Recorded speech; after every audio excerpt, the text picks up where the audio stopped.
allowing ourselves to become completely present for this moment in time, for us to come together to explore our potential.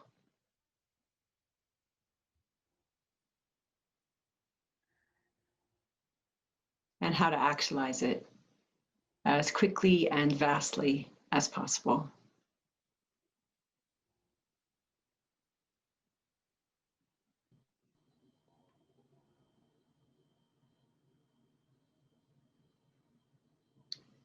And visualizing in the space around us,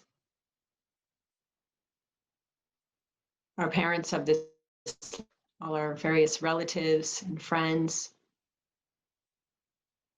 everyone in our country, in our world, all the various types of beings who've contributed to our own life, our own welfare, our own enjoyment. And not even just in this life, but stretching back and back to a string of lives that has no beginning. All our relations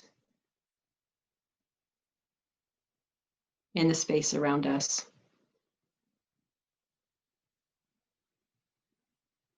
With the intention to be a representative of all of them, and recognizing that we are not ultimately separate, but connected in a very profound way, that simply by participating with intention for awakening, we can uplift and benefit the minds of all beings everywhere, especially in this country and in this world.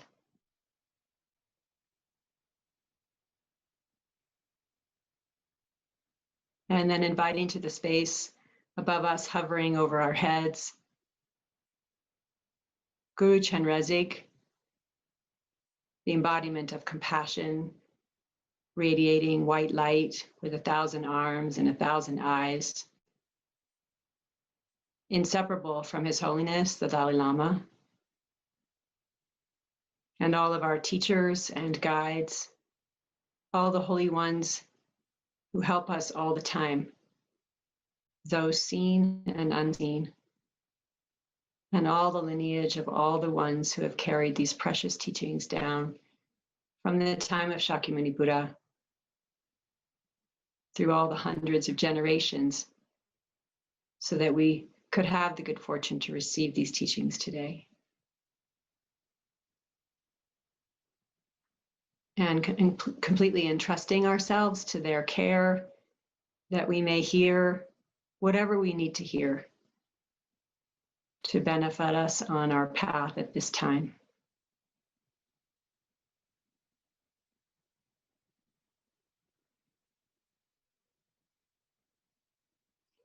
And then to evoke the blessings of all of the holy ones, we'll recite the Om Mani Padme Hum mantra a few times, visualizing that streams of white light and nectar pour down from Chenrezig, enter the crown of our head,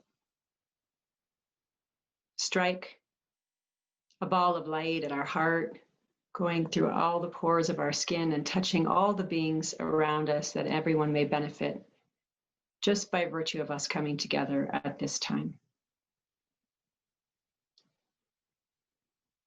Om Mani Padme Hum.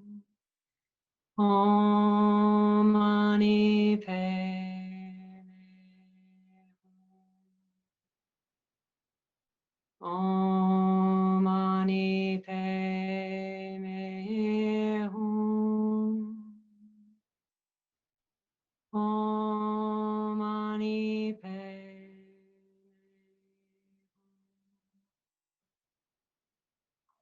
Hum. Om Mani Padme Hum. Om Mani Padme Hum. Om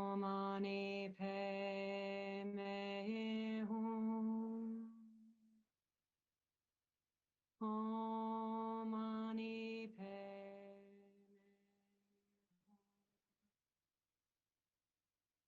Hum. Om Mani Padme Hum. Om Mani Padme.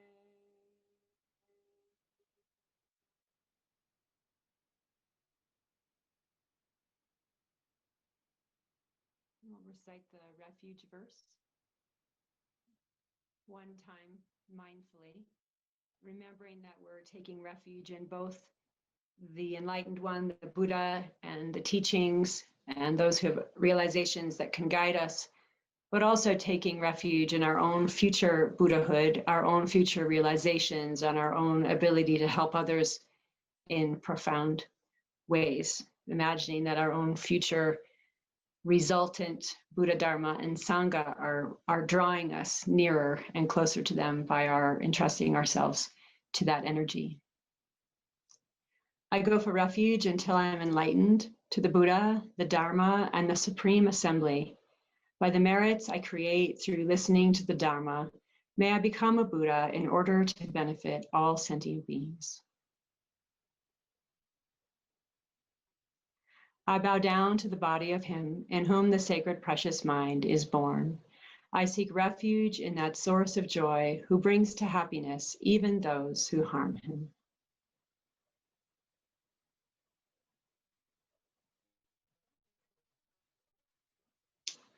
So we'll just start. There's so many things to say. Hopefully we'll get to it all. This is our last class. So I want to make sure to tie things up neatly and to give you just some ideas of how to take this forward, because as I might have mentioned in the first class, bodhicitta is a vast and deep topic, and it's a very long training of the mind. And this class, we only have 5 classes, or really four plus, and so this is has been a little sampler, just hopefully to give a sense with a little bit of depth, that we can all see that we can actually change our mind if we work with this material, if we actually dove deep and really worked with these different meditations, just seeing how our minds can shift a little bit. But especially since it's such a crazy time in the United States right now, one of the things I was remembering, which I do from time to time, or I kind of need to do from time to time when I wake up and maybe my mind is a little bit flat or something, or just I kind of wonder what's going on in this world and with me, and what does it all mean, and what am I supposed to do? And so sometimes I just have to kind of go back, all the way back, like why bodhicitta, or why Buddhism, and what am I doing, and why am I doing this, and what's the whole point? What's the point of all of this?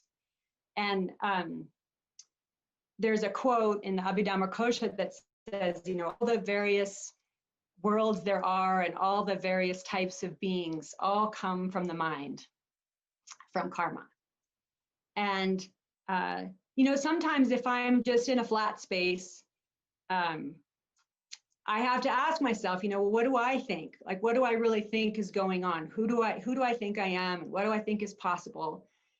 And I kind of have to go back to, well, do I think things that happen in my life and in this world, do I think it's completely random? Do I just think it's random? Like things I don't know why things happen. They just happen the way they happen, and there's no causes, and everything happens randomly.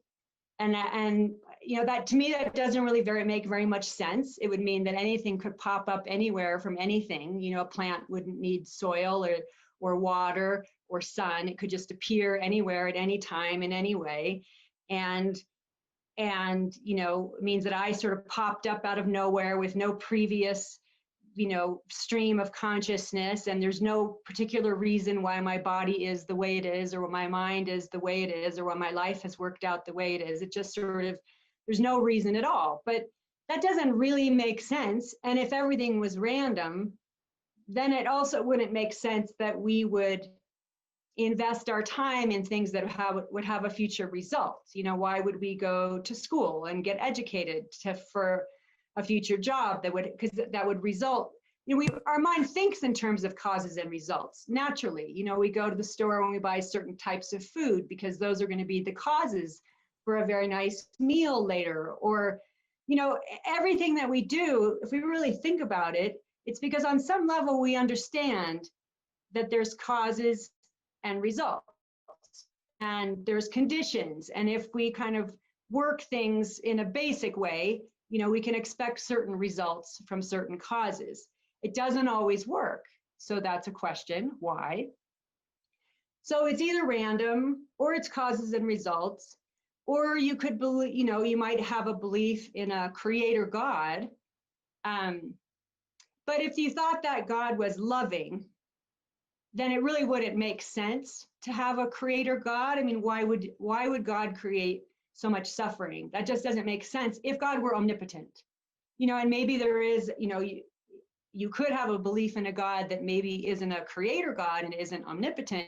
Maybe God is more all love and wisdom, and you could unify with God somehow. And then that starts to get a little bit close to the Buddhist idea of attaining enlightenment and unity in mind with the Buddha's minds and all those kinds of things. But the idea that there's some kind of puppeteer out there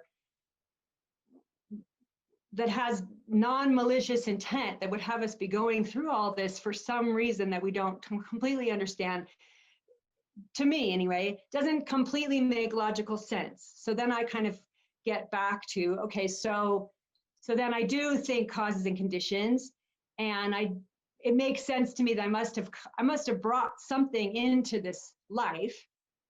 And so that means that there was lives before this. And how many, if there's one, then there's countless. And here I am in the present. And then it starts to make sense to me that, what the Buddha taught about everything that we experience ultimately comes from our mind. If not, and one way to understand that super easily is that, 5 people can be in the same room, seeing the same movie, or having the same meal, or having a conversation with the same person. And each of those people, we will all have a different subjective experience, whether we like it, whether we don't like it, whether it brings us pleasure, whether it brings us pain.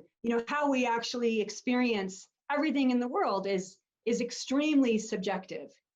And so, how do we get into the wiring? How do we get into the matrix to affect, what we see, hear, smell, taste, touch, think about, and what we see, hear, smell, taste, touch, think about, and how we experience it? How do we get into the wiring? And as the Buddha taught, in the beginning, we really just look at karma, cause and effect, in the sense of, every action that we engage in with our body, speech, and mind, our 3 doors of body, speech, and mind, they all have results. And the material of form can be moved by the mind. So ultimately, even our actions of body, speech, and mind create our physical environments in a very kind of deep and profound way. And when they talk about the world systems, coming into being and then abiding and then degenerating and then space for a while, what causes the world to form? And what the Buddha taught is that what causes the world to form, causes the winds to move, that makes the waters form, that creates the gases and the planets and the whole what creates the planets, what created the planet Earth, is the karma of the beings who will eventually take birth on that planet. So we all have what's called collective karma, as well as our individual karmas. We all have this collective, all of us that ended up being born on this planet and are here now and will come in the future. We all helped create, literally, this world system, because it said that the mind rides a very, very subtle wind. And when the mind moves, it moves the wind, which is also why, there's, why mind can create a healthier body. Not always, you can't always heal yourself of everything, but why the mind can create illness if the mind too tense or too stressed or too tight, because the mind moves the wind, and the wind is form, and the form does get impacted by how the mind is moving and what the mind is doing. So we actually literally create how the elements move and how we end up experiencing those elements. So there's a subjective perception, and then there's also the movement of the elements that creates what we have as our experience, which is super far out. I'm not going to go into that in depth, but that flow of who we are, right now, I have a label. My name is Kendall, and I have this body and I have this mind. And this body is made up of elements, earth, fire, wind, air, space. And that those elements kind of, started with my egg and the sperm of my father and mother, and then they kind of continued, they evolved in what was going to become my body, and why it came out this way, looking like this form, is my mind, the part that I brought to the equation. There's the egg and the sperm in my mind, and how all those things ended up creating this aspect. For me, the way I experience myself is my mind. You experience me through your mind. So, how you created me, that's a whole nother thing. That gets complicated, but we're not going to go there.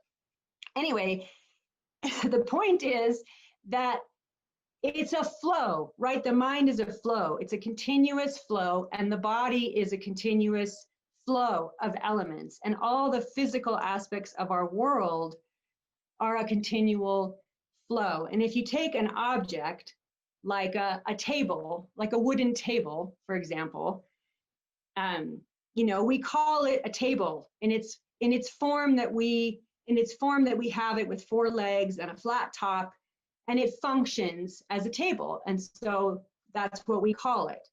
But if you think of the evolution of that object, maybe it has nails, and it has, it was a tree at one point, and it was milled at one point, and it was pieces of wood at one point. It hasn't always been a table. It was a lot of other things at a lot of different points in time. And in its kind of evolutionary flow, at one point I met with this object as it appears as a table, and it functions for me that way, and I call it that. And eventually that table is going to disintegrate to the point where it's no longer recognizable as a table, but for a period of time, it was a valid base.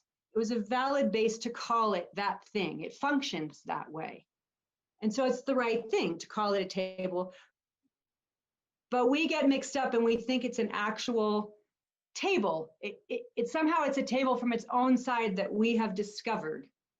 Like there's something from the side of the object that's saying, I'm a table. Hey, I'm a table. Do you see me? I'm a table. And we kind of believe that. And it's the same with ourselves. We are a flow. We're a flow of different elements in the physical aspect, and we're a flow of mental components and mind. And in this, right now, after our birth and this whole thing, now we are our names. We are Mary, we are John, we are Phyllis. We're who we are. That's the appropriate label. That's ourself. But we think of ourselves as more of a solid object. Even we don't think of ourselves as our name as just a label of convenience, really. It's just, but we have to call ourselves something, but we identify with the label or the I or the self as if it is something in and of itself. And that's where we run into trouble, because that self that seems to exist as an independent thing, as a solitary thing, as a permanent, unchanging object that sort of seems to kind of float over our body and mind. It's the possessor. We say my body, my mind. We kind of feel like we're the victim of our body and mind, like whatever's happening with our body and mind, it's happening to us. And that us somehow is a little bit separate. It's not the same thing as the body and mind. And because we identify with that very strongly, we can feel very stagnant and very stuck and very contracted. And, even though it kind of logically makes sense that, this idea of this flow and that's changeable, we know we don't really subjectively relate to things from that experience, because we get upset. Like car, the label car goes on, 4 wheels and an engine and a body and all of these things that are put together, all these things that are parts of a car. And if you take any one of those parts, that's not the car, right? If you took the whole thing apart, all of those individual parts, none of those things is a car. But when you put it together, you can call it a car, but somehow we get mixed up. And instead of just thinking we're calling it that as a matter of convenience, we think it's an actual thing, this car. So that, for example, when somebody hits that object and just puts a dent in a piece of metal, we think, oh my God, my car.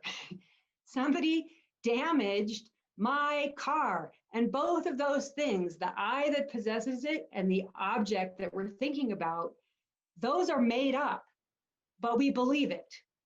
And because we believe it, we get upset. We're not really living in this flow of how things come and go out of being, and how they can expand and how they can change. And that's just the nature of things. And because we're kind of frozen, we've frozen things in time. When something happens to us or an object that we relate to as mine, we get upset.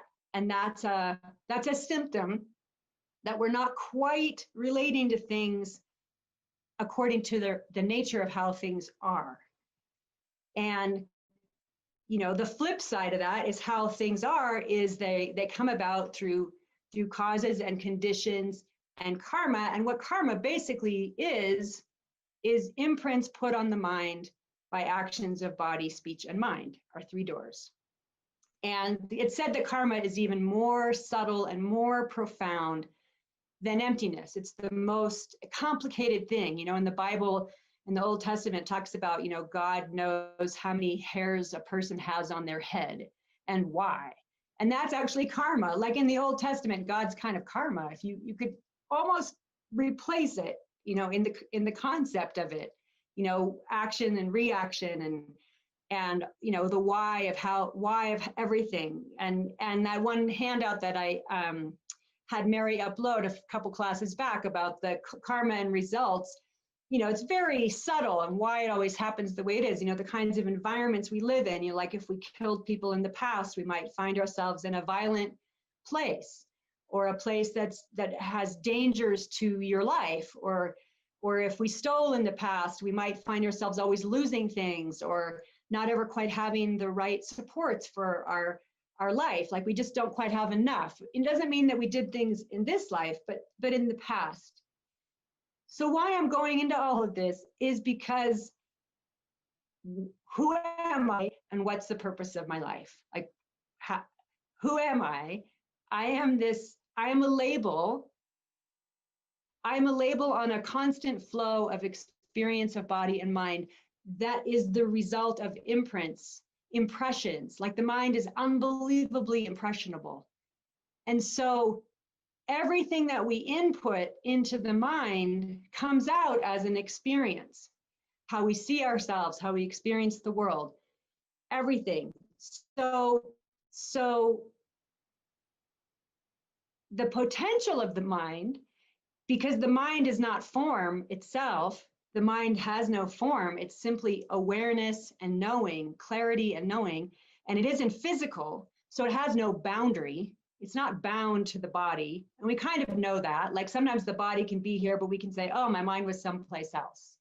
You know, like we even know that, we even can say that, oh, my mind was someplace else. Like it's not contained to the body. The mind is not contained to the body, but because we identify so strongly with the body that it's almost our experience. But you could see, you know, we've had experiences where our mind can sort of flow out from the body. It could be with an object, it could be in the kitchen, it could be someplace else. And so, you know, the more that we can overturn that identification with belief to just this body, just this idea of who I am, then we have more room to move and to grow. And so what bodhicitta helps us do is it helps us to get unstuck from the permanent, contracted, tight sense of a self that we believe in, this boundary that we believe in, and helps us expand our mind, you know, from inward looking to outward being. And the more that we're able to do that, the more that will be our experience of ourselves. We won't, you know, it's said that bodhisattvas, as they start to develop on the path, they're not limited anymore to one body. They can manifest many bodies. And it said Buddhas can manifest limitless bodies, and they can manifest as inanimate objects. There's no limit more where the mind can go, and therefore where the wind can go, and what kind of form can be taken with that awareness, and how it can benefit others, because that was the intention with which the mind was developed. On the flip side, you know, like one of the things Lama Zopa Rinpoche used to say was, you know, one way to understand the potential, the power of the mind, you know, like the atomic bomb is very, very, very destructive. And that was created by mind, like a person's mind created that. They thought about it and they created it. They figured it out. And in the positive way, it's the same. You know, the mind is very, very powerful. It has incredible power, and it can be harnessed in both physical ways, but primarily through mental ways and mental training. And so this idea of bodhicitta, you know, we have these meditations that we do to help open our hearts. But there's also a whole other training that we can do that Lama Zopa Rinpoche advises, which is called, the way we've kind of summarized it is every action for others, or Bodhichitta Mindfulness. So while we're doing these trainings with these meditations for bodhicitta to you know, open our heart, you know, there's also this other practice called Bodhichitta Mindfulness, where you start to train every action of your body to be in sync with the mind of bodhicitta. So, you know, like when you sit down, you think, may all sentient beings sit in the Vajra seat of enlightenment. And when you take a shower, you can imagine that all, you know, you think to yourself, may all beings be cleansed of ignorance and delusions. And when you know, eat food, you think, may I, by eating this food now, may all beings partake of the essence of the Dharma teachings. And when you get in the car, you think, may all beings, ride the Vajra vehicle, the Mahayana vehicle to enlightenment. And so you start to train the mind in every little action, every little everyday action, so that we start to harness even ordinary activities into this bodhicitta flow, because that's the most expansive. I mean, if we believe we can develop and we can, if we believe we can be educated and learn things and expand our mind, even kind of in an ordinary worldly sense, then in a spiritual sense, what's the limit? How far do we think we could actually go with that? And what the Buddha taught is it's limitless. There is no limit to how far your mind can go, how broad the awareness can become and how impactful it can be for however many number of beings. If you have the intention, then that result will follow. And so the more that we can harness the mind into that intention, it starts to, it's like, drops in a bucket. It feels very artificial at first, and it is artificial at first, but the more we do the meditations and the more it becomes genuine and authentic, and then we reinforce it with every little, moment of awareness that we can have, every kind of mindfulness we can add, the bucket becomes heavier and heavier until it just flips at one point. And then it all becomes spontaneous. It's not effortful anymore. It just becomes effortless. We're not even thinking about self-concern or self. It's not even an object of our awareness. Our only object of awareness is others. And like I said, I don't like to say others, because at that point, I don't think it is other. I think it's all. So, what we're doing is we're training to have that experience. And I'm going to get to the meditations a little bit and the Tonglen, but I want to make sure I get to the handout for the end of class, because this has just been a start. And I just want to just note what's in here for you. So what I've put on the handout, and you'll see it, but I have the two methods again for developing bodhicitta, the 7-point cause and effect, and the method of exchanging self for others. So I have those separate, because there's 7 different meditations in one of them, and there's 6 in the other one. And then I also have the combined method, which is 11 points. They're all there. And, the way you would work with these meditations is, I would probably advise, doing one or the other to start, becoming familiar with the meditations and how they move your mind and where you feel a little bit stuck, and, work with one and then work with another, and, get to know each point well, make friends with each point. And when you do a meditation, you do a glance, you just do a short review of whatever points you're up to, and then that's the one you go deeply in for your main meditation, and then you kind of come back out and you just mentally review, and then I go here, and then I think about this, and I think about that, and then I'm done. So, and you just keep going into the story. Like each one of these is a these meditations take your mind on a journey, and they come from enlightened beings. So it's very, very powerful to take your mind on the journey. And like I said, you're not really, it's not to the point where you're trying to brainwash yourself. What you're trying to do is access the essence of the experience that point is taking you to. Like for example, recognizing all beings as our mother.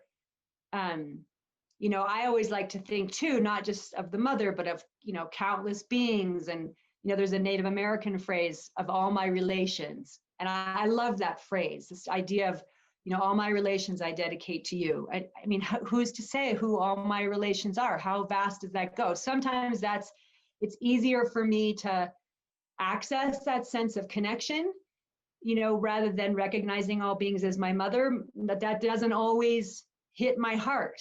I can try, but it doesn't always hit my heart. So then, sometimes you have to step back and think, what's the essence? What am I trying to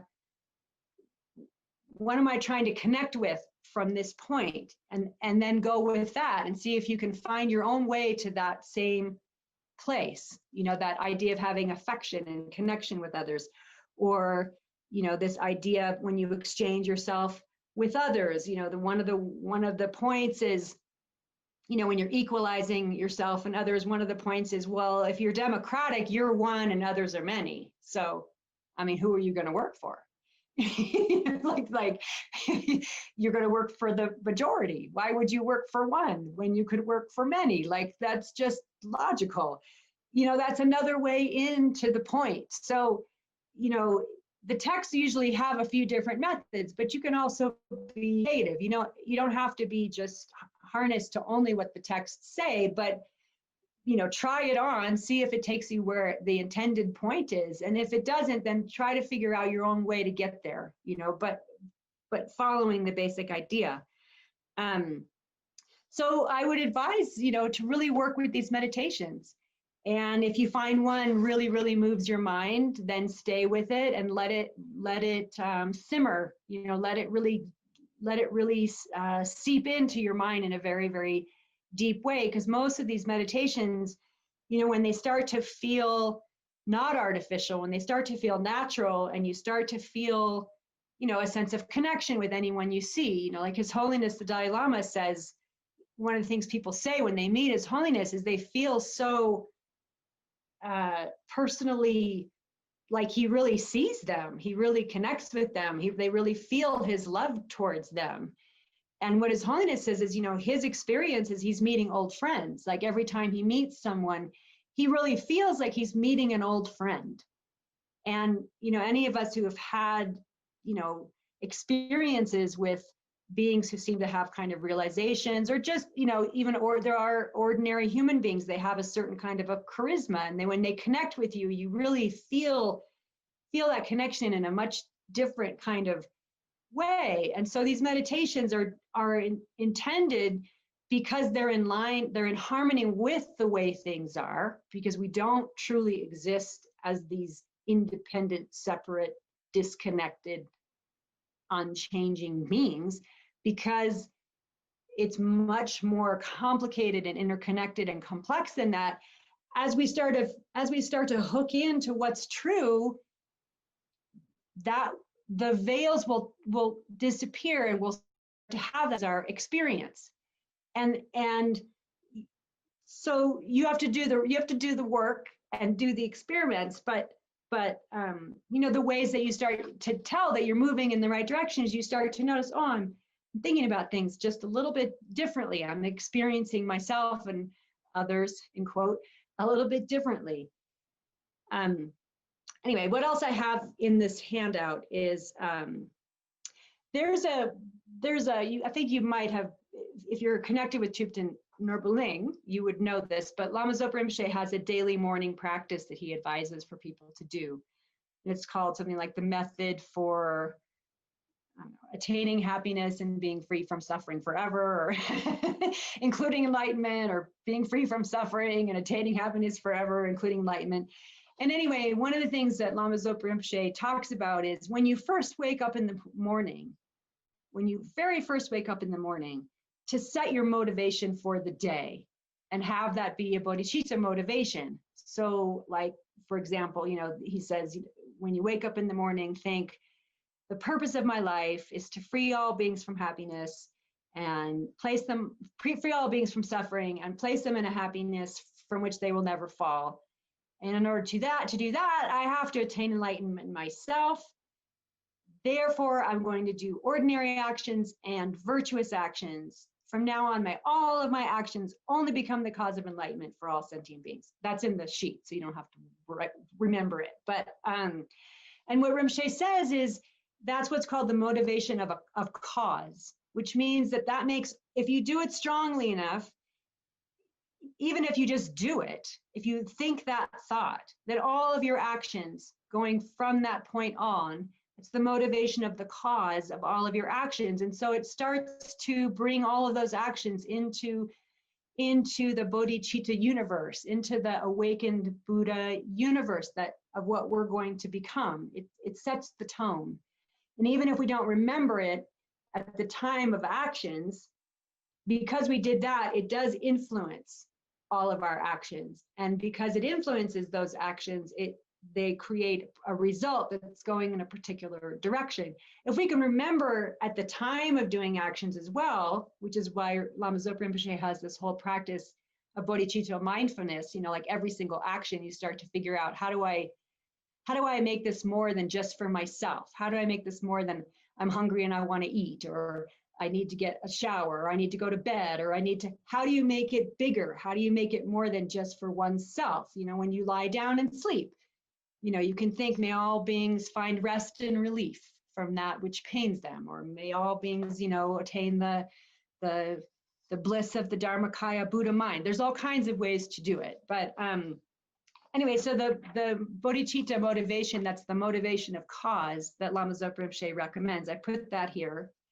And then we haven't really talked about this, but there's these meditations for moving the mind in the way of bodhicitta. And then there are different things, there's what's called aspiring bodhicitta, which is you think it's you admire it, like you really like the idea of having bodhicitta in your heart. And then there's what's called engaging bodhicitta, which means, okay, I'm doing this, I'm going to do it. And that's when you say, I'm signing up. I might not be, I might not have the realization yet, but I'm signing up to be a bodhisattva. That's what I'm going to do. I want to maximize my potential. I actually think I could do it. I really love the idea of freeing all from suffering. I'm going to make that a vow. I'm going to vow to become enlightened for the benefit of all beings. And so you take these vows, the Bodhisattva Vows, and it's said that the Bodhisattva Vows they actually go with you from life to life, like ordination vows of a monk or a nun. They only stay with you in this body, in this life. But it's said that Bodhisattva Vows, they stay with your mind stream from life to life. So the mere fact that you happen to be in this class and you happen to have some appreciation for the mind of bodhicitta and compassion and love for others, you probably already have these vows in your mind stream from a past life. You probably already have it. Otherwise, you wouldn't even be here or meet with these teachings. Like, they're very, very hard on this planet to meet with. It's very hard to meet with a teacher who has the lineages and has these instructions, and then to have any interest in them, and then to actually take the time out of your life to engage with them on any level at all. You have some previous experience, some previous imprints in your mind. So I put this, and there are different ways to take Bodhisattva vows. There's different verses. So if you ever come across different verses, they're not wrong or right, or there's just different ones. It depends on the lamas and the lineage.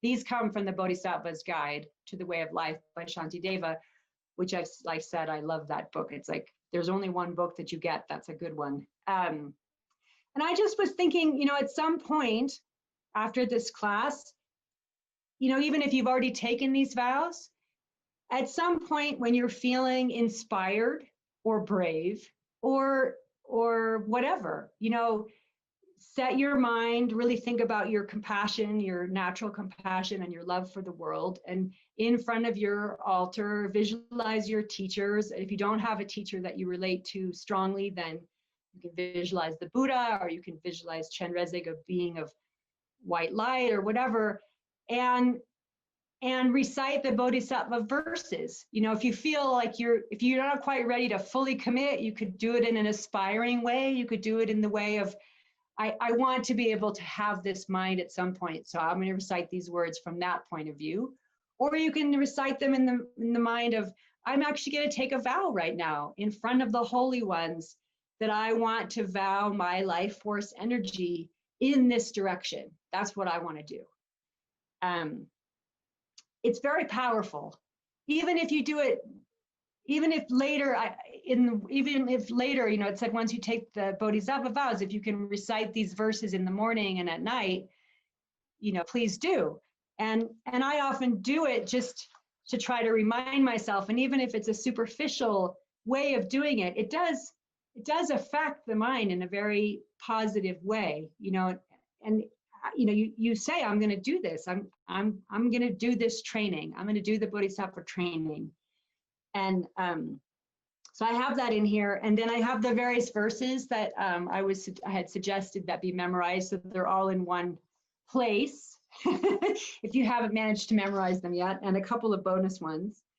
And then just where to take it from here. I have a couple different books. There's the Lama Zopa Bodhichitta book that I had mentioned before, that's on the list. And then there's a book by Lama Zopa Rinpoche called Bodhisattva Attitude. And that's all the details. And, of course, it's Lama Zopa Rinpoche, so it's a very extensive commentary on how to develop this idea of bodhicitta mindfulness. How do you try to, ideas for how to, little phrases and ways you can try to change when you sit, when you stand, when you walk, when you go somewhere, how do you try to harness all of that into this one flow of energy so that it can have this incredible result. And also the Bodhisattva vows, there are very specific vows that go with them. And there's a Bodhisattva vow booklet on the FPMT website that you can get. And the Bodhisattva vows are one of the, I think they're actually the only vows that you can study without having taken them. So you can, download the Bodhisattva vows and see what they are, but they're very, very helpful tips for life.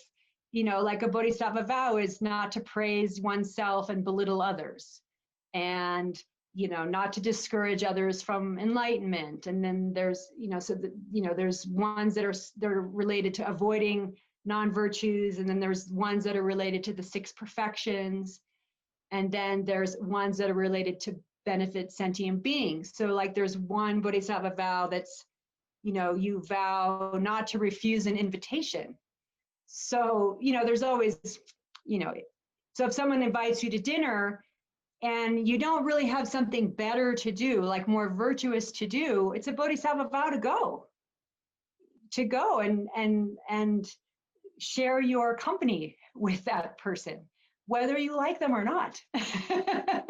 So the Bodhisattva vows are helpful. They're helpful guides for helping us to become more of who we want to ultimately be, for the benefit of others. Anyway, so that's all in the the handout, and I wanted to make sure to point it out to you. And then I did want to talk a little bit more about, the combined method is pretty clear. I mean, it's basically putting the two together. So you start with equanimity. You recognize all beings as having been your mother and your relations. You think about the kindness of your mother and how kind all beings have been to you, and then in general, how kind they've been to you. And then you switch channels, how we're all the same, we're equal, and that we all want happiness and we don't want suffering, and I am one and others are many, and the disadvantages of cherishing myself and where has that gotten me. And, what does that even feel like to be so dominated by self-cherishing? And then, the advantages of cherishing others, and how that accomplishes all of our wishes. And then this natural kind of wish, because of this wish to remove the suffering of all, then the action of taking the suffering of everyone upon ourselves, and the action of giving happiness to others. And then realizing that that's a nice meditation to do, but we haven't actually accomplished it. And therefore, we generate the responsibility, the sense of, this is my job, I take it on. And so I definitely have to become enlightened for the purpose of benefiting others. Those are all the steps. And each one of those can be a very profound meditation in and of itself. But that's how it all kind of fits together. And that's, the points are there on your sheet. But I wanted to talk a little bit more about the Tonglen part and the disadvantages of self-cherishing. Because Tonglen is really the heart of the practice, that taking and giving that we did a little bit last week. And this idea of the disadvantages of self-cherishing, I think is really, it's very profound and very powerful if we can start to separate out our identification from the mind of self-cherishing, self-grasping, selfish concern with just us as a sentient being who wants happiness, who deserves happiness, because everybody deserves happiness and nobody deserves to suffer. So we kind of have to get a divorce. It's like we have this alliance with self-cherishing. We actually believe it's looking out for our best interest. And we have to somehow get a wedge into that relationship so that we want to break up. Because if we break up and we get married to everybody else, we're going to be much, much happier. It's a much healthier relationship. So this disadvantages of self-cherishing, there's these great stories of the Kadampa Geshes, like there was one story, Geshe, I can't remember his name. Anyway, doesn't matter his name. But anyway, he's a famous one. And he decided to become a practitioner because he was a thief. And I think he was a marauder, and they were trying to steal from a party that was traveling, and he cut open a mare's belly, and the calf fell out, and he completely had a change of heart and gave up being a thief and became a Dharma practitioner. And eventually he met these teachings on Tonglen.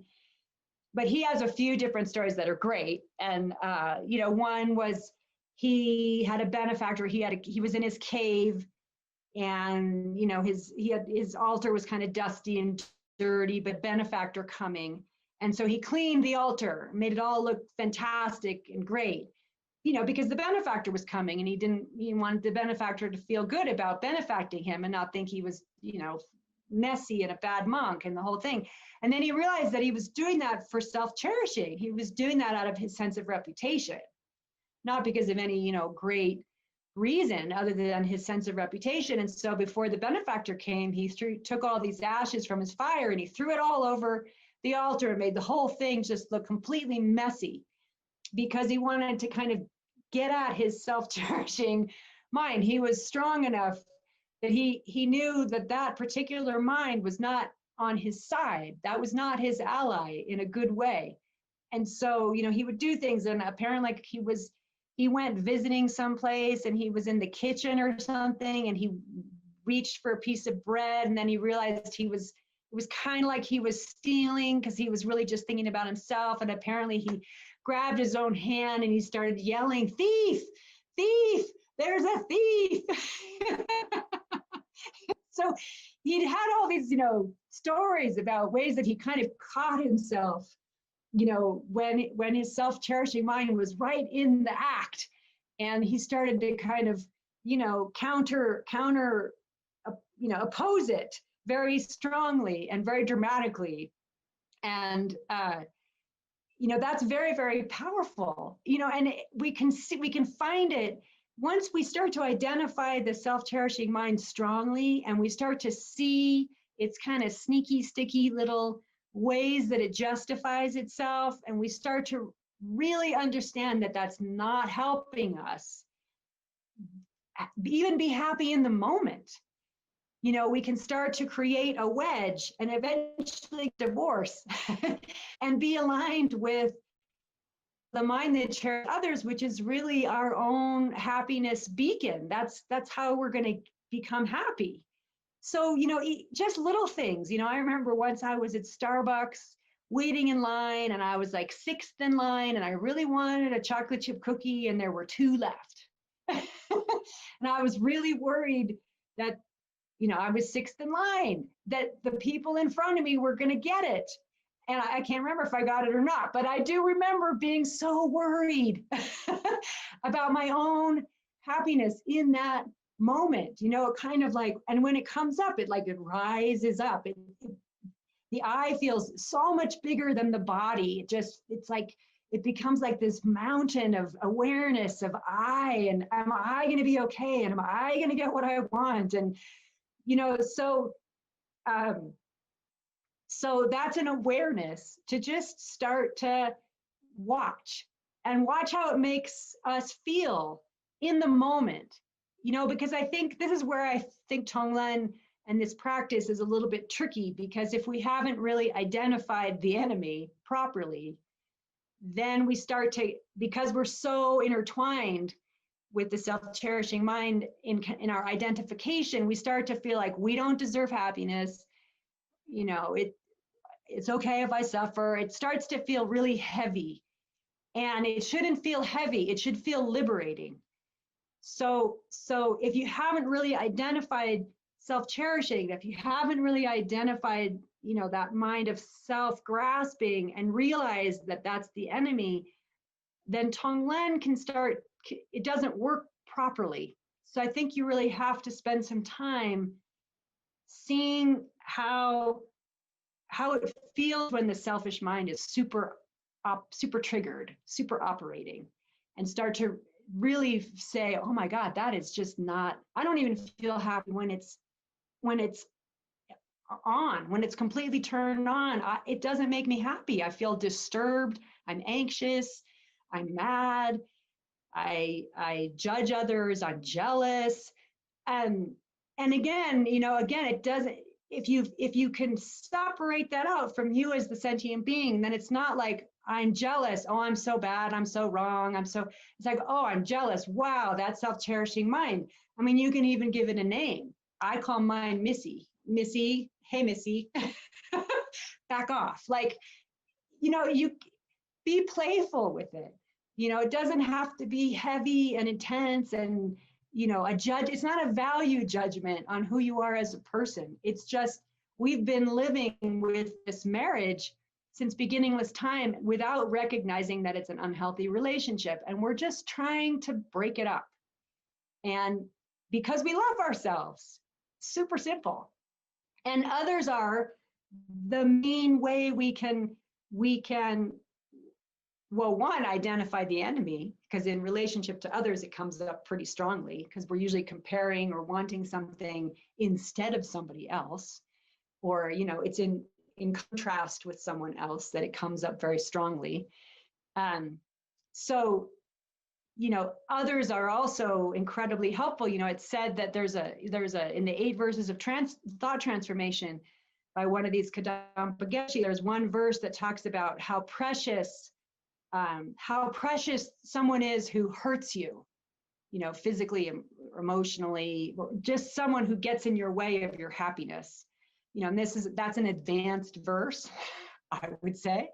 But, it's said that the reason why they're more and more precious is because the better that you get at thought transformation, the harder it is for people to upset you, because you're not as identified with the self. And so for someone to actually be able to rattle you a bit and get you upset, they are so precious, because as you get really good, as you get more and more advanced spiritually, you want someone to be a mirror for you. You want someone to show you where you are really, because it's very easy for us to become self-inflated spiritually and not even realize that we've gotten there. We kind of got off track a little bit. So when someone shows up in our view, in our experience, that rattles us, that sets off the kleshas, the mosquitoes of the mind, the little zzz, when someone can trigger us like that, they're teaching us that we have a little bit more work to do. We're not as free as we thought we were, if we're triggered. So we bow down to them as a precious teacher. There's a verse in Thought Transformation, which is, the essence of all these Tonglen teachings and exchanging self for others. And, there's this other verse, which I think I put in your handout for this week, which is, when seeing someone with my eyes and thinking, I shall fully awaken by depending on this being in front of me, I should look at them with an open heart and love. Like realizing that every single person in our experience, on dependence on that person, right now, they're helping me. Depending on how I relate to them, they are helping me become enlightened. Even if they are suffering, they're giving me an opportunity to build my compassion and actually be of service. And also the mere fact that they exist is why I have Buddhas and why there's teachers and why I'm even on a spiritual path, just the mere existence of another living being. So yeah, I wanted to talk about that. And then Jeffrey Hopkins, he's I would say he's like a first generation Dharma person. He's one of the first ones to meet the lamas, and he's a translator and he written a bunch of books, and he's written this one book called Emptiness Yoga, which is super thick. But he talks about being wrong. And I think this, our self-cherishing mind that's one thing where when we want to be right, it comes up very, very strongly. We don't like to be wrong about things. And he's talking about emptiness, actually. It's this emptiness yoga, how to put it into practice in daily life. And, he said, for him, I told you my Adam dream. So for Jeffrey Hopkins, he had an experience where he went to Madison, Wisconsin, to Deer Park, to this center where he was quite sure this teacher of his was there. He knew it. I mean, he flew, he took a plane and went to, because he was so sure his teacher was there. And it turned out his teacher wasn't there at that time for whatever reason. And he was really struck that he was wrong, that he was just wrong, that he thought his teacher was there and his teacher totally wasn't there. And he just was so struck by being wrong about that. And then he reflects on, well, actually, if you think about it, most of the time we're wrong about everything because we don't understand how things exist. So even when we're right, we're actually wrong because we don't really know how things exist. And he goes on to talk about just sort of the freedom of being okay with being wrong. And that's actually a really helpful exercise to loosen up self-grasping. Just to loosen up self-grasping, to be the one who's wrong, to be the one who takes the blame, when something's gone wrong, not to lie, but if you had anything to do with it at any level, in any way, oh, that was me, I did that, I'm wrong, I'm sorry, I did it. Just to start getting used to doing that. It's very freeing when you're not trying to defend oneself like that.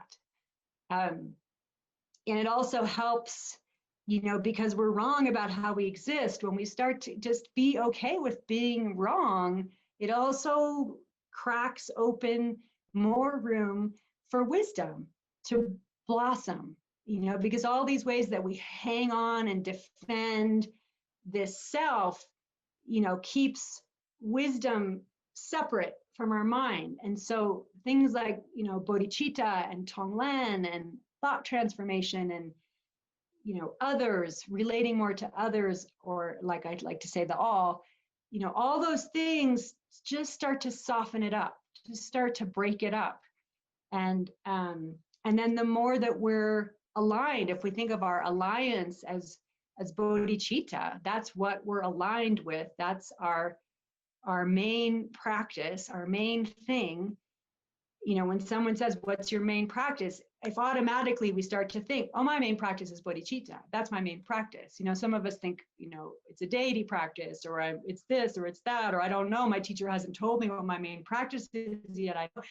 Lama Zopa says it doesn't matter. Your main practice, no matter what, our main practice is bodhicitta, because that's the essence of what we're trying to become. So the rest of it, everything else is to realize bodhicitta. So even if we're taking teachings of anything that's related in Dharma, we should also think, when we're about to take a teaching or read a book or anything, have the thought, oh, I'm doing this to expand my bodhicitta. I'm doing this to empower my bodhicitta, because that's my main practice, living my life for the benefit of others. And so I have to become enlightened. I have to wake up so that I can become what's beneficial for others. That is the purpose of my life. That's my main practice.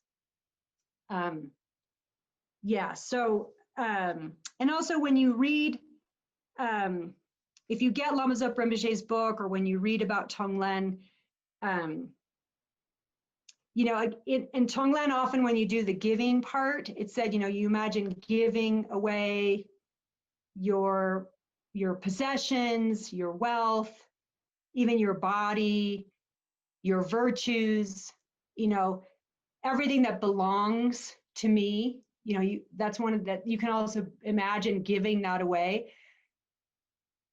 However, kind of like, you're taking from yourself. You have to be good with, just clear on where you're at with your practice. So if you're at a point where, you want to see the self-cherishing mind come up, once you've figured out that relationship and you're clear on that, when the idea of giving your virtues away or giving your wealth away, even in imagination, there's a little fear that comes up. Oh my God, what if it really goes away? If you can recognize that, deal with it in a healthy way, then I would suggest that. For me, and I think for some of us, that depending on where we're at with that relationship and understanding the sentient being that deserves happiness as opposed to the self-cherishing that has imprisoned us, if it's too married, I don't know that works very well. And I think it's better to align ourselves, the abundance of the nature of mind, and give from that place, without having to get into a struggle around it. I think kind of like the Kadampa Geshe who, grabbed his hand and said, thief, thief, or, when you're ready for more advanced levels of it, then you go to those places. And I think it's, when you're at the point where it feels joyful to identify and counteract a selfish, self-cherishing mind, and you understand the difference between that and your poor little sentient being that actually does deserve to be happy, then you do those practices. But you have to kind of understand what you're doing, who's the enemy? Because our general, ordinary, just our sentient being self is not the enemy. That's not the enemy. It's this iron neck self-grasping. That's the enemy. And I think for some reason, especially in our culture, we need to understand the difference, because it's very easy for us. And I think it's kind of like, because we come from cultures with Judeo-Christian concepts of original sin or something, and we don't really relate to Buddha nature. Like in Buddhism, it says, we all have Buddha nature. We all have this infinite potential. We're all Buddhas to be. That's our destiny, who we really are. And, in Tibetan cultures, they don't have this same kind of issues with low self-esteem and I'm not good enough. And they don't have those kinds of issues. But somehow, for a lot of us in our wiring, we do. So I think with this practice, we kind of have to walk carefully so that we don't end up making the whole self-esteem thing, which also is related to self-cherishing, but it's so delicate. So I really like to give from the place of the expansive, limitless, abundant, loving nature of mind that we also have. I try not to give from the contracted self-mind. I try not to take, I like when we take on the suffering and you kind of blow up the black rock that's around our heart. That works really well for me. And I think from, as we get more advanced, yeah, we'll reach a point where we really do want to take on the suffering of others. And it's said, if you have a strong enough karmic connection and you have strong enough compassion, like for a father or a child or a partner or a relative or someone that you actually have the special karma with, you actually could theoretically take some suffering from them upon yourself. You actually could do it if you had enough compassion and you had the right karma with that person. Otherwise, the main way that taking suffering from others and giving them happiness works is by, breaking up our self-grasping and our self-cherishing and actualizing our potential. And then karmically, we've created the cause to do those things, but in a different way, a less, directly eventually when we can manifest to everybody. But it starts energetically. So those are some things I wanted to say about that practice. And I want to finish. We'll pretty much do the meditation that we did last week. And I just wanted to say, I'm sorry we couldn't do this in person. And I don't, with Zoom, I don't know how it works with trying to do question and answers, somehow it seems like, I don't know, it doesn't seem, it seems like it can work, it'd be kind of funky. I don't, so I haven't really opened it up that way. And I really prefer to have a little bit more interaction, because I want to know how you guys are all doing, and how you're resonating with the material or not, or places you're getting stuck. Or I just find that usually everyone in the class has a unique perspective and way that they're kind of, that they're interacting with all of this, and I'm missing not hearing that. So I really wanted to acknowledge that. And I didn't put my email on here, but I'm happy. I don't know if Mary wants to put it in the chat box, but I'm quite happy if anyone wants to email, yeah, just with the questions or comments, or or if you get stuck at some point and you want to email or have a Zoom call or a Skype or whatever we're doing these days. I don't mean to be separated. I just haven't quite, like I said, this is the first time I've done a Zoom class, and I haven't quite known how to navigate that piece of it, which I've been a little bit sorry about. So I wanted to acknowledge that as well. Okay, so yeah, we'll finish with a meditation. It'll be a little bit shorter, but yeah, I've enjoyed this. Thank you. Okay, so we're just going to do the exchanging self others method. I'm not going to try to combine it because it's too many points for tonight, and I want to have a little more time with the Tonglen when we get there. So just sitting up straight and taking a few deep breaths in and out.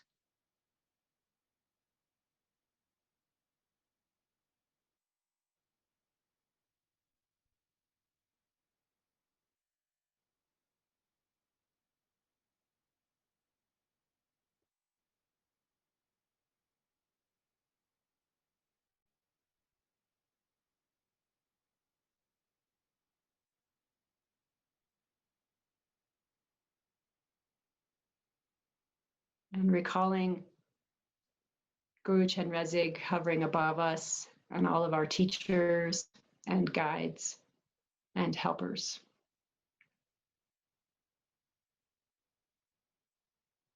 Seeing ourselves in the company of countless living beings in front of us, seeing a friend, someone we hold dear,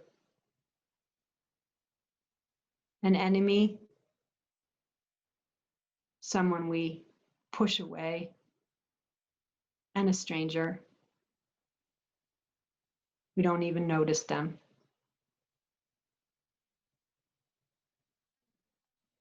I'm recalling how these boxes and these labels, with one action, with one word, they change. They change over time.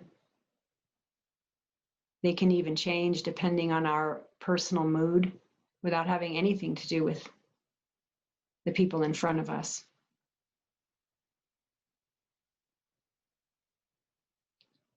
And so relaxing the push-pull, the bias, recognizing that all of us have been everything to each other over time. All my relations.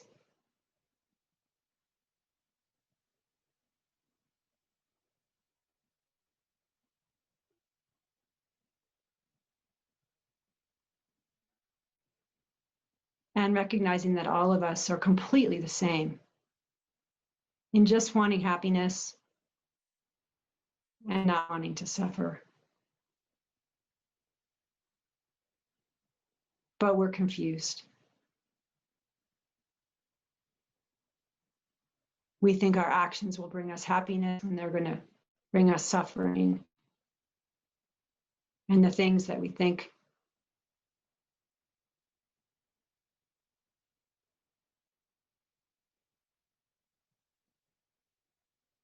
our ways out of suffering aren't true at all. And so even though we want to be free from suffering, we run towards suffering itself. And even though we want happiness, like an enemy, we ignorantly destroy it.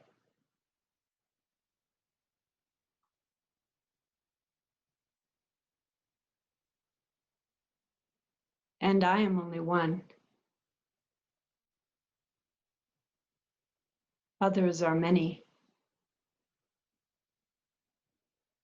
And we're all part of the body of life.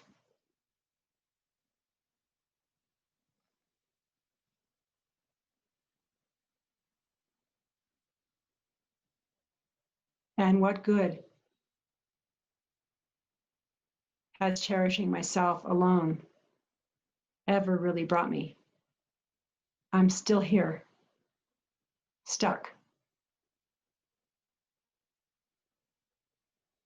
completely ordinary, trapped in the iron net of self-grasping.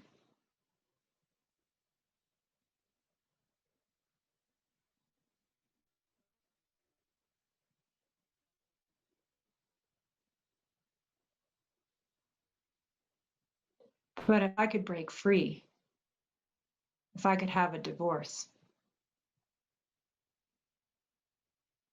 and only cherish others, seeing how kind they have been, if all of my actions were only for others, I would benefit the most.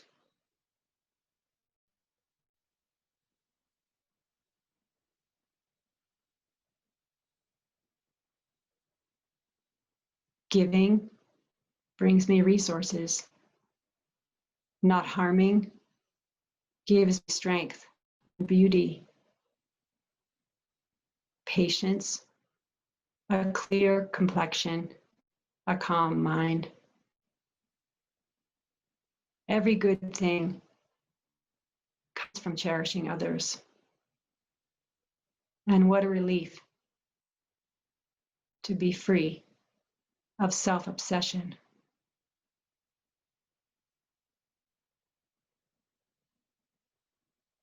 And so seeing our pure good heart as the crystal drop of white light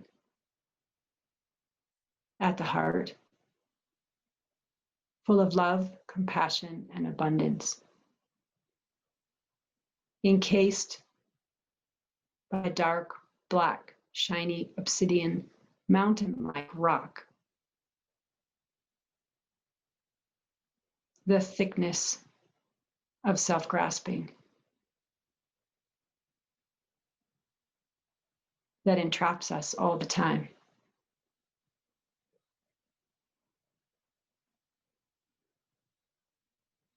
And then thinking of everyone around us, thinking of all the struggles that are going on in the people's lives that we know, that we read about in this country, in this world, and wishing we could just take it all away. Sufferings great and small, sickness, poverty, violence, anger, jealousy, competitive mind, greed, all the pollutions of the earth that come about through beings driven by affliction. And wishing so strongly that we could make it all go away. May all of that suffering and the causes of suffering ripen upon my own self-cherishing right now.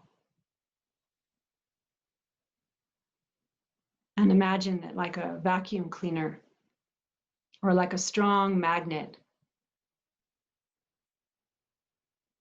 all of that impurity, all of that suffering, all of that ignorance, all of the pain of the whole world and all beings in it is drawn right to the black rock at the heart.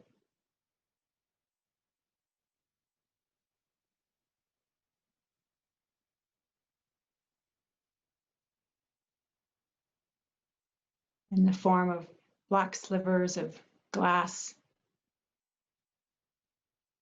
And they come right and strike the mountain of self-cherishing at the heart.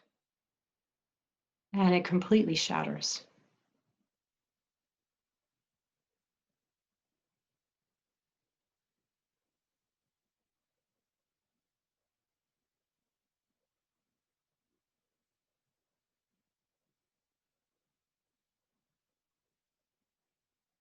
And the white light of love and compassion and abundance, limitlessness at the heart shines brightly.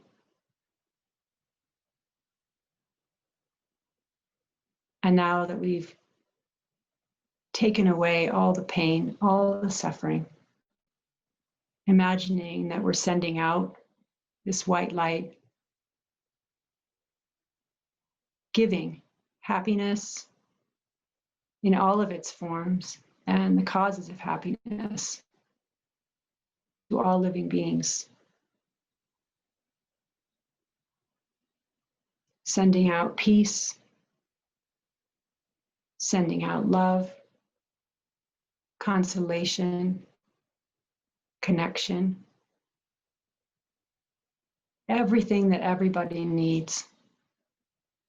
Clothing, shelter, food, dwellings, medicine, clean water, clean air, peace of mind, connection,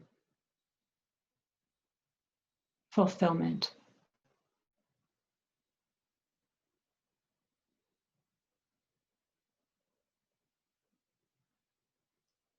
Imagine that this white light expands, filling our own body and mind. May we be well, happy, and peaceful.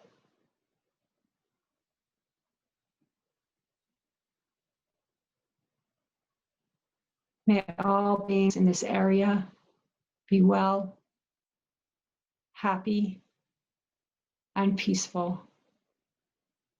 And the light expands.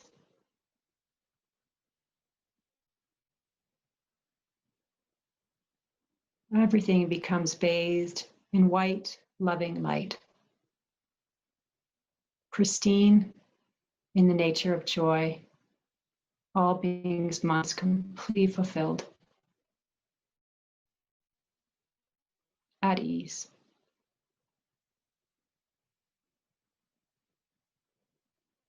May all beings in this state be well, happy, and peaceful. And the light expands.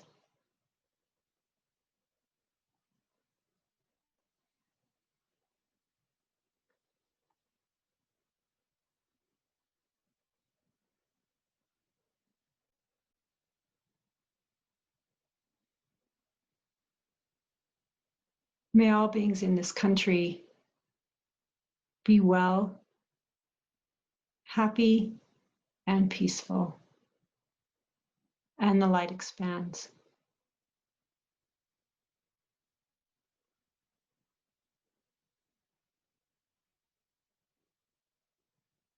The whole country, all human beings, all non-human beings, completely bathed in white light.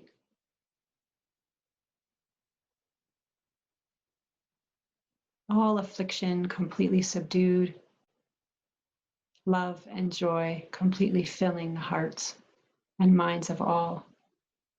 Everything needed, spontaneously received.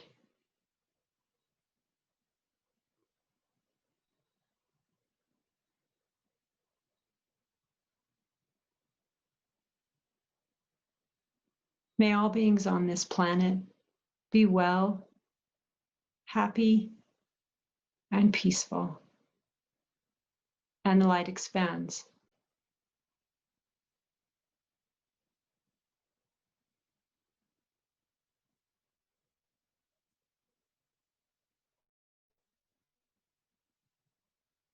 May all beings in this universe be well, happy, and peaceful.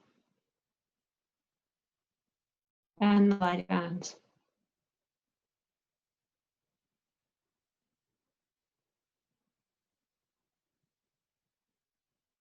May all beings everywhere,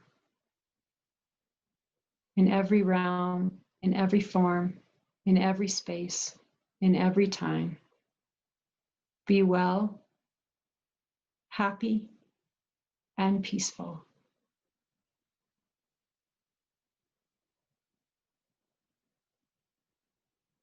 And the light expands.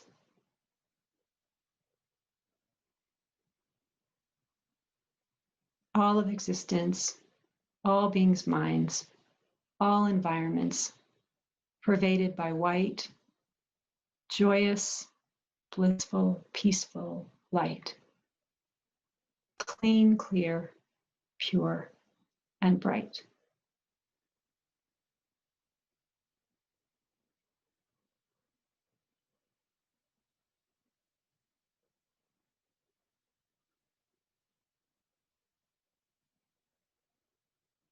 And finally, the light goes out from our hearts, touching all beings and their environments.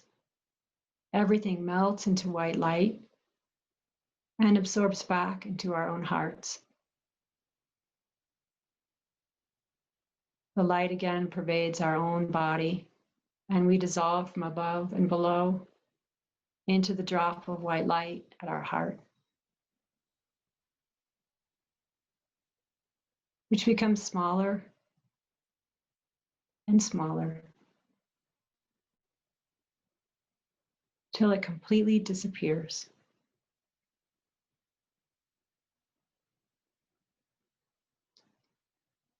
Clear, empty space.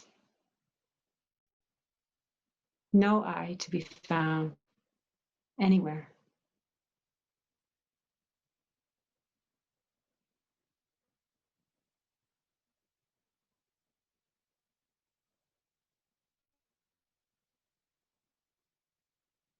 A wish to benefit all. Our mind takes the form of a shaft of white light. It grows in size, taking the form of our, and we are clarified as pure light beings, abiding in the world solely for the purpose of benefiting others. This is me.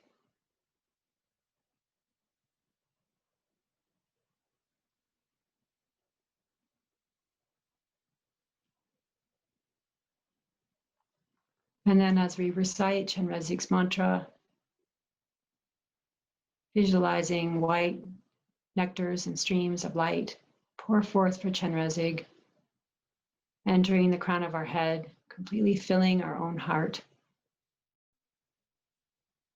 ricocheting out, blessing all beings with everything good and loving.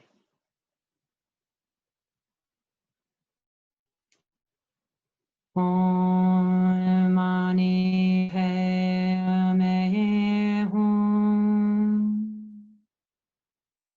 Om Mani Padme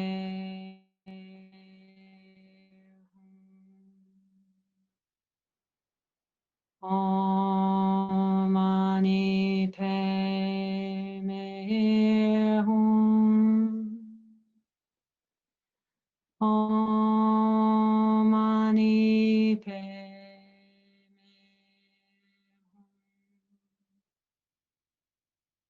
Om Mani Padme Hum. Om Mani Padme Hum.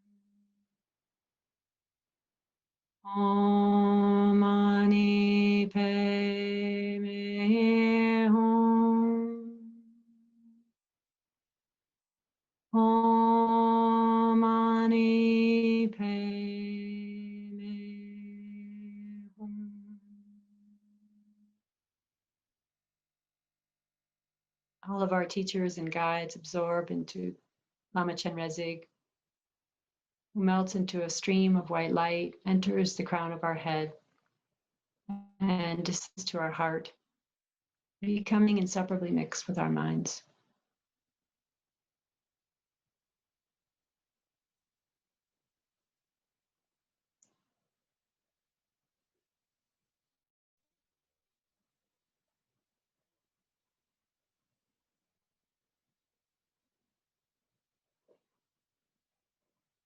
I bow down to the body of him in whom the sacred, precious mind is born.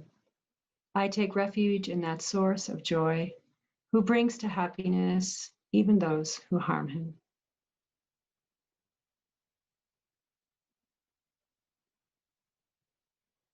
And then we'll do the dedication verse.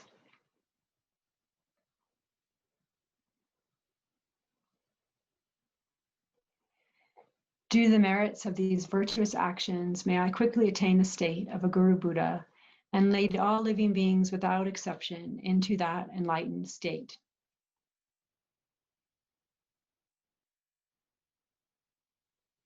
May the supreme jewel bodhicitta that has not arisen arise and grow, and may that which has arisen not diminish, but increase more and more. So we'll do all the prayers for the lamas. The wish-granting, wish-fulfilling jewel, source of every single benefit and happiness in the world, to the incomparably kind Tenzin Gyatso, I beseech, may your life be long and may all your holy wishes be spontaneously fulfilled.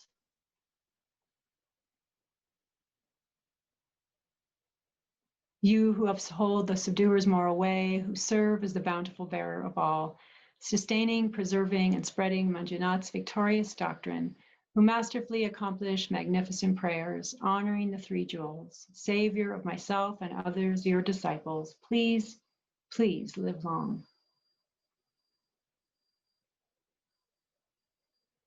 May all teachers teaching true paths to enlightenment in any time, in any place, have long and stable lives, especially His Holiness the Dalai Lama, Lama Zopa Rinpoche, and all our other teachers. May all their holy wishes be fulfilled.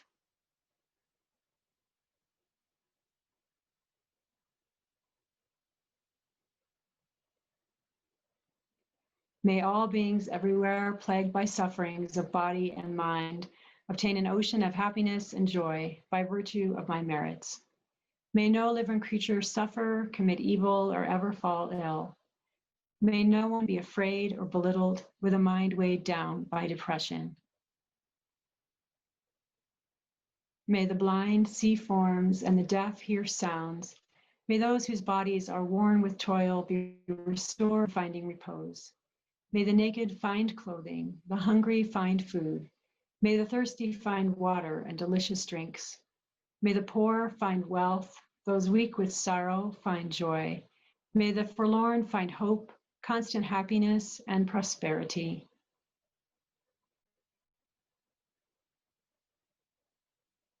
May there be timely rains and bountiful harvests. May all medicines be effective and wholesome prayers bear fruit. May all who are sick and ill quickly be freed from their ailments. Whatever diseases there are in the world, may they never occur again. May the frightened cease to be afraid and those bound be freed. May the powerless find power, and may people think of benefiting each other. For as long as space remains, for as long as sentient beings remain, until then may I too remain to dispel the miseries of the world.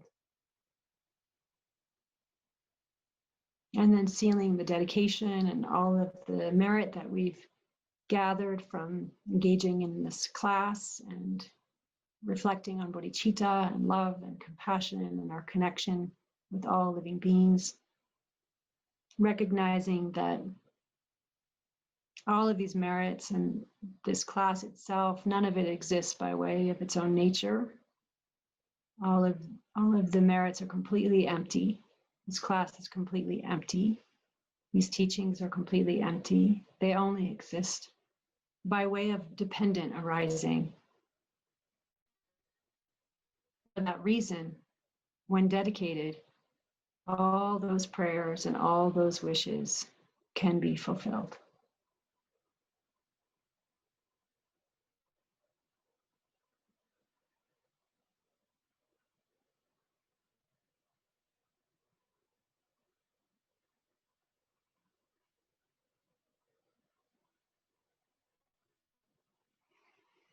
So thank you. Kendall,